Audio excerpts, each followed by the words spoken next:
षष्ठी तिथि नवरात्रि का छठा दिन। कात्यायनी माता की पूजा। पसंदीदा फूल गेंदे का फूल। छठे दिन का रंग हरा। मंत्र ओम देवी कात्यायने नमः। कात्यायनी माता की स्तुति। चंद्रहास उज्ज्वल करा शार्दूल वर वाहना। कात्यायनी शुभम ददा देवी दानव घातनी। कात्यायनी माता का स्वरूप। माँ दुर्गा के छठवें स्वरूप का नाम कात्यायनी है। इनका कात्यायनी नाम पड़ने की कथा इस प्रकार है। कत नामक एक प्रसिद्ध महर्षि थे। उनके पुत्र ऋषि कात्य हुए। इन्हीं कात्य के गोत्र में विश्व प्रसिद्ध महर्षि कात्यायन उत्पन्न हुए थे। इन्होंने भगवती पराम्बा की उपासना करते हुए बहुत वर्षों तक बड़ी कठिन तपस्या की थी। उनकी इच्छा थी कि माँ भगवती उनके घर पुत्री के रूप में जन्म लें। माँ भगवती ने उनकी यह प्रार्थना स्वीकार कर ली थी। कुछ काल पश्चात जब दानव महिषासुर का अत्याचार पृथ्वी पर बहुत बढ़ गया, तब भगवान ब्रह्मा विष्णु महेश तीनों ने अपने अपने तेज का अंश देकर महिषासुर के विनाश के लिए एक देवी को उत्पन्न किया। महर्षि कात्यायन ने सर्वप्रथम इनकी पूजा की। इसी कारण से यह कात्यायनी कहलाई।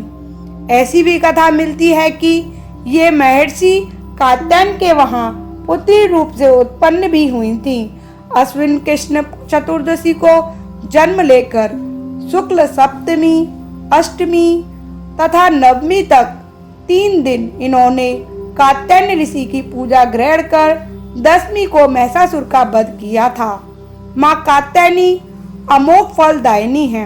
भगवान कृष्ण को पति रूप में पाने के लिए ब्रज की गोपियों ने इन्हीं की पूजा कालिंदी यमुना के तट पर की थी। ये ब्रज मंडल की अधिष्ठात्री देवी के रूप में प्रतिष्ठित हैं। इनका स्वरूप अत्यंत ही भव्य और दिव्य है। इनका वर्ण स्वर्ण के समान चमकीला और भास्वर है। इनकी 4 भुजाएं हैं। माता जी का दाहिने तरफ का ऊपर वाला हाथ अभय मुद्रा में है तथा नीचे वाला वर मुद्रा में है। बाईं तरफ के ऊपर वाले हाथ में तलवार और नीचे वाले हाथ में कमल पुष्प सुशोभित है। इनका वाहन सिंह है।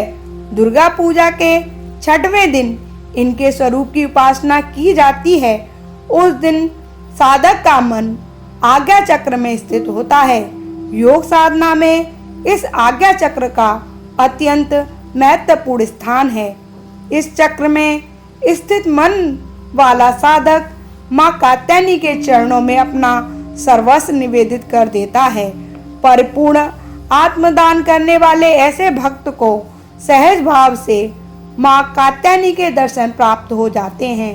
माँ कात्यायनी की भक्ति और उपासना द्वारा मनुष्य को बड़ी सरलता से अर्थ, धर्म, काम, मोक्ष चारों फलों की प्राप्ति हो जाती है। वह इस लोक में स्थित रहकर भी अलौकिक तेज और प्रभाव से युक्त हो जाता है। उसके रोग, शोक, संताप, भय आदि सर्वथा विनष्ट हो जाते हैं।